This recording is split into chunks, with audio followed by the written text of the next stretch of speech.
Tender's the Night, Book 2, Chapter 18, by F. Scott Fitzgerald. He reached Innsbruck at dusk, sent his bags up to a hotel, and walked into town. In the sunset, the Emperor Maximilian knelt in prayer above his bronze mourners. A quartet of Jesuit novices paced and read in the university garden. The marble souvenirs of old sieges, marriages, anniversaries faded quickly when the sun was down, and he had Erbsen soup with Würsten cut up in it, drank 4 hells of Pilsner, and refused a formidable dessert known as Kaiser Schmarren. Despite the overhanging mountains, Switzerland was far away. Nicole was far away. Walking in the garden later, when it was quite dark, he thought about her with detachment, loving her for her best self. He remembered once when the grass was damp and she came to him on hurried feet, her thin slippers drenched with dew. She stood upon his shoes, nestling close, and held up her face, showing it as a book open at a page. "Think how you love me," she whispered. "I don't ask you to love me always like this, but I ask you to remember, somewhere inside me, there'll always be the person I am tonight." But Dick had come away for his soul's sake, and he began thinking about that. He had lost himself. He could not tell the hour when, or the day, or the week, the month, or the year. Once he had cut through things, solving the most complicated equations as the simplest problems of his simplest patience, between the time he found Nicole flowering under a stone on the Zurich Sea and the moment of his meeting with Rosemary. The spear had been blunted. Watching his father's struggles in poor parishes had wedded a desire for money to an essentially unacquisitive nature. It was not a healthy necessity for security. He had never felt more sure of himself, more thoroughly his own man, than at the time of his marriage to Nicole. Yet he had been swallowed up like a gigolo, and somehow permitted his arsenal to be locked up in the Warren safety deposit vaults. There should have been a settlement in the continental style, but it isn't over yet. I've wasted 8 years teaching the rich the ABCs of human decency, but I'm not done. I've got too many unplayed trumps in my hand. He loitered among the fallow rose bushes and the beds of damp, sweet, indistinguishable fern. It was warm for October, but cool enough to wear a heavy tweed coat buttoned by a little elastic tape at the neck. A figure detached itself from the black shape of a tree, and he knew it was the woman whom he had passed in the lobby coming out. He was in love with every pretty woman he saw now, their forms at a distance, their shadows on a wall. Her back was toward him as she faced the lights of the town. He scratched a match that she must have heard, but she remained motionless. Was it an invitation, or an indication of obliviousness? He had long been outside of the world of simple desires and their fulfillments, and he was inept and uncertain. For all he knew, there might be some code among the wanderers of obscure spas by which they found each other quickly. Perhaps the next gesture was his. Strange children should smile at each other and say, "Let's play." He moved closer. The shadow moved sideways. Possibly he would be snubbed like the scapegrace drummers he had heard of in youth. His heart beat loud in contact with the unprobed, undissected, unanalyzed, unaccounted for. Suddenly, he turned away, and as he did, the girl, too, broke the black frieze she made with the foliage, rounded a bench at a moderate but determined pace, and took the path back to the hotel. With a guide and 2 other men, Dick started up the Bickerspitze next morning. It was a fine feeling once they were above the cowbells of the highest pastures. Dick looked forward to the night in the shack, enjoying his own fatigue, enjoying the captaincy of the guide, feeling a delight in his own anonymity. But at midday, the weather changed to black sleet and hail and mountain thunder. Dick and one of the other climbers wanted to go on, but the guide refused. Regretfully, they struggled back to Innsbruck to start again tomorrow. After dinner and a bottle of heavy local wine in the deserted dining room, he felt excited, without knowing why, until he began thinking of the garden. He had passed the girl in the lobby before supper, and this time she had looked at him and approved of him. But it kept worrying him. Why? When I could have had a good share of the pretty women of my time for the asking, why start that now, with a wraith, with a fragment of my desire? Why? His imagination pushed ahead. The old asceticism, the actual unfamiliarity triumphed. God, I may as well go back to the Riviera and sleep with Janice Caricimento or the Wilbur Hazy girl. To belittle all these years with something cheap and easy? He was excited, though, and he turned from the veranda and went up to his room to think. Being alone in body and spirit begets loneliness, and loneliness begets more loneliness. Upstairs, he walked around thinking of the matter, and laying out his climbing clothes advantageously on the faint heater. He again encountered Nicole's telegram, still unopened, with which diurnally she accompanied his itinerary. He had delayed opening it before supper, perhaps because of the garden. It was a cablegram from Buffalo, forwarded through Zurich. Your father died peacefully tonight. Holmes.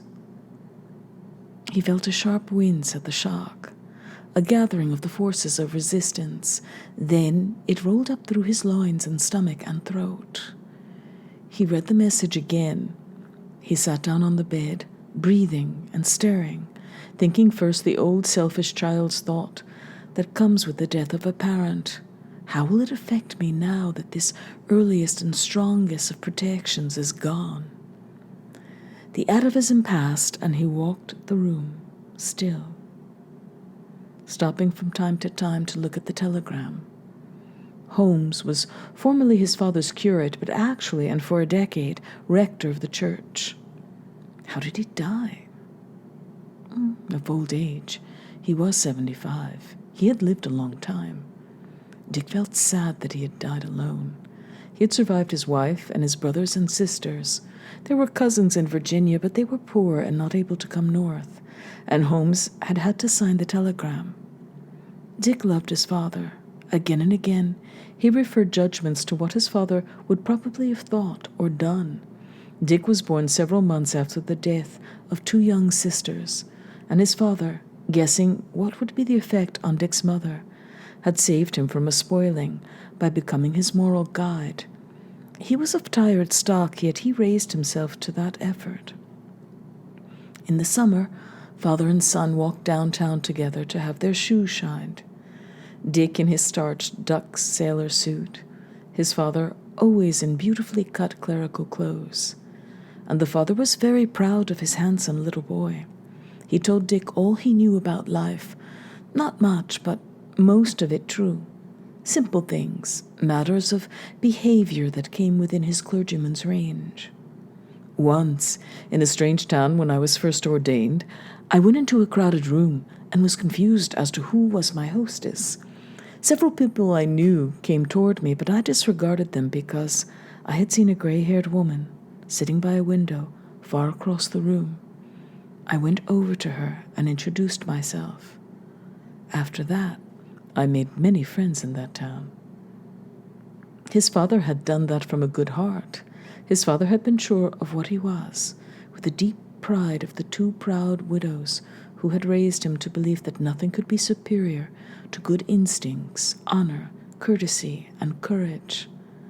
The father always considered that his wife's small fortune belonged to his son, and in college and in medical school sent him a check for all of it 4 times a year. He was one of those about whom it was said with smug finality in the Gilded Age, very much the gentleman, but not much get-up-and-go about him. Dick sent down for a newspaper, still pacing to and from the telegram, open on his bureau. He chose a ship to go to America. Then he put in a call for Nicole in Zurich, remembering so many things as he waited, and wishing he had always been as good as he had intended to be. Chapter 19. For an hour, tied up with his profound reaction to his father's death, the magnificent facade of the homeland, the harbor of New York, seemed all sad and glorious to Dick.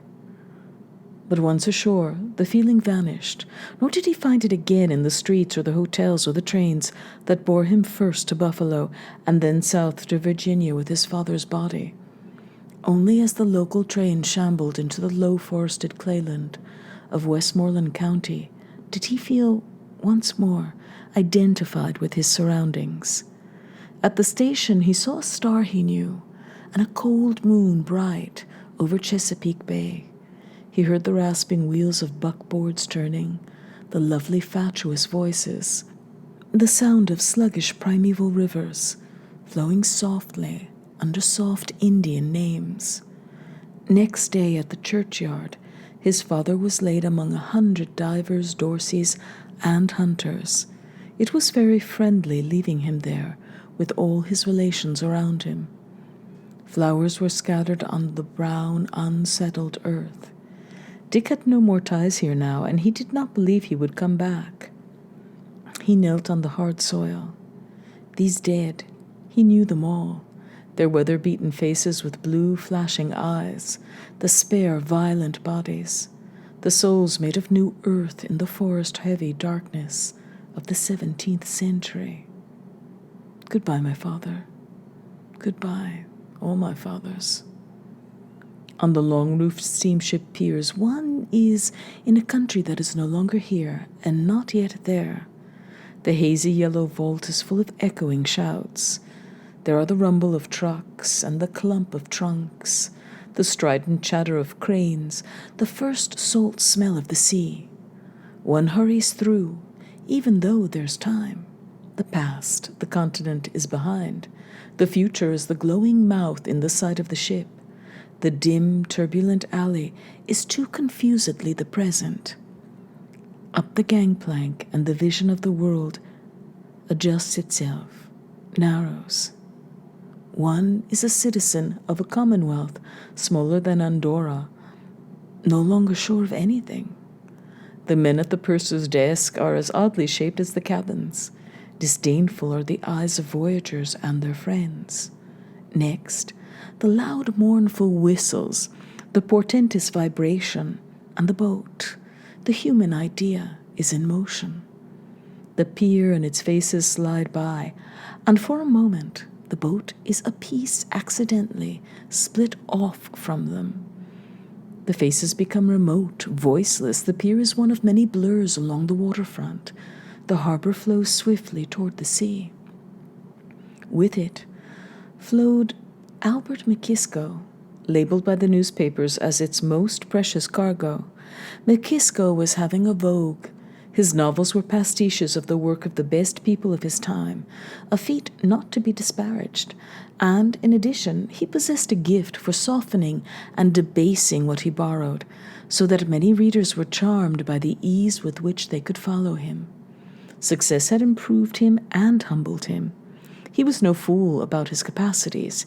He realized that he possessed more vitality than many men of superior talent, and he was resolved to enjoy the success he had earned. "I've done nothing yet," he would say. "I don't think I've got any real genius, but if I keep trying, I may write a good book." Fine dives have been made from flimsier springboards. The innumerable snubs of the past were forgotten. Indeed, his success was founded psychologically upon his duel with Tommy Barban. upon the basis of which, as it withered in his memory, he had created afresh a new self-respect. Spotting Dick Diver the second day out, he eyed him tentatively, then introduced himself in a friendly way and sat down. Dick laid aside his reading, and after the few minutes that it took to realize the change in McKisko, the disappearance of the man's annoying sense of inferiority, found himself pleased to talk to him. McKisko was well informed on a range of subjects wider than Goethe's. It was interesting to listen to the innumerable facile combinations that he referred to as his opinions. They struck up an acquaintance, and Dick had several meals with them. The McKiskos had been invited to sit at the captain's table, but with nascent snobbery they told Dick that they couldn't stand that bunch. Violet was very grand now, decked out by the grand couturiers, charmed about the little discoveries that well-bred girls make in their teens. She could indeed have learned them from her mother in Boise, but her soul was born dismally in the small movie houses of Idaho, and she had no time for her mother. Now she belonged, together with several million other people, and she was happy, though her husband still shushed her when she grew violently naive. The McKiskos got off at Gibraltar. Next evening, in Naples, Dick picked up a lost and miserable family of 2 girls and their mother in the bus, from the hotel to the station. He had seen them on the ship. An overwhelming desire to help, or to be admired, came over him. He showed them fragments of gaiety. Tentatively, he brought them wine. With pleasure, saw them begin to regain their proper egotism. He pretended that they were this and that, and falling in with his own plot, and drinking too much to sustain the illusion, and all this time the women thought only that this was a windfall from heaven. He withdrew from them as the night waned, and the train rocked and snorted at Cassino and Frosinone. After weird American partings in the station at Rome, Dick went to the Hotel Quirinal, somewhat exhausted. At the desk, he suddenly stared and upped his head, as if a drink were acting on him, warming the lining of his stomach, throwing a flush up into his brain. He saw the person he had come to see, the person for whom he had made the Mediterranean crossing. Simultaneously, Rosemary saw him, acknowledging him before placing him. She looked back, startled, and leaving the girl she was with, she hurried over. Holding himself erect, holding his breath, Dick turned to her. As she came across the lobby, her beauty all groomed like a young horse dosed with black seed oil, and hoops varnished, shocked him awake. But it all came too quick for him to do anything except conceal his fatigue as best he could.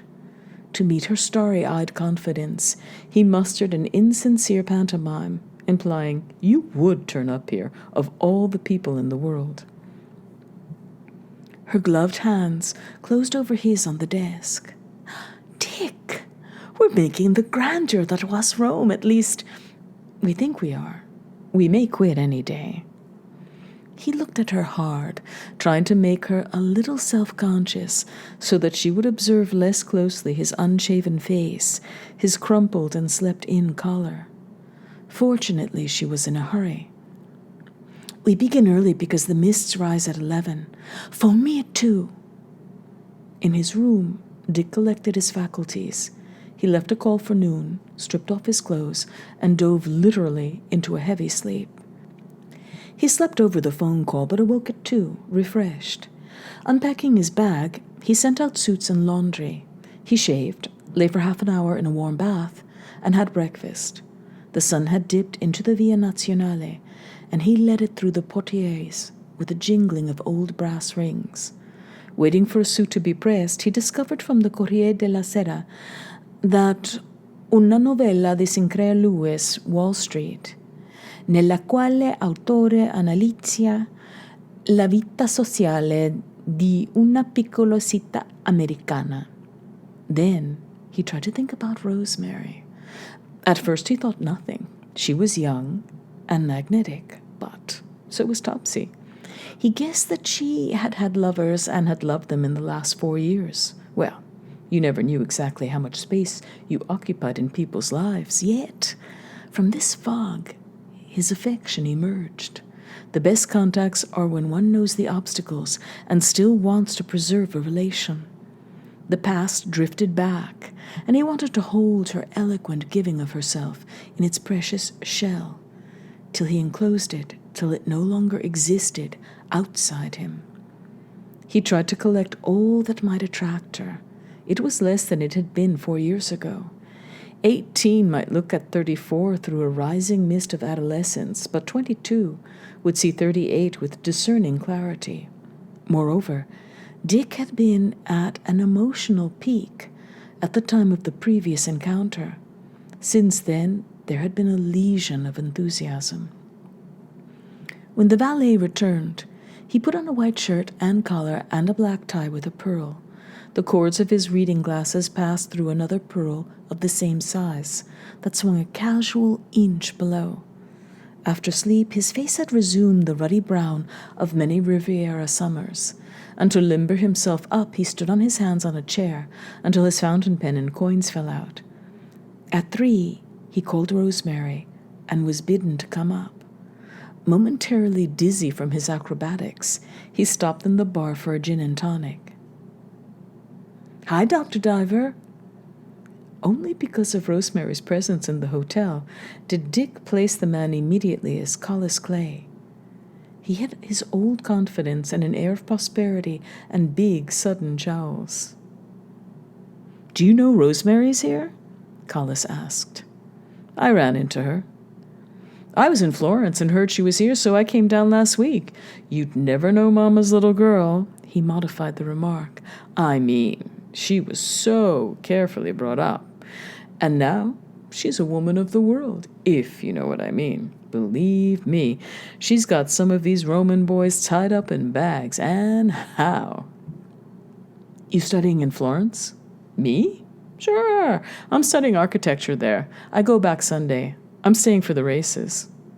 With difficulty, Dick restrained him from adding the drink to the account he carried in the bar, like a stock market report.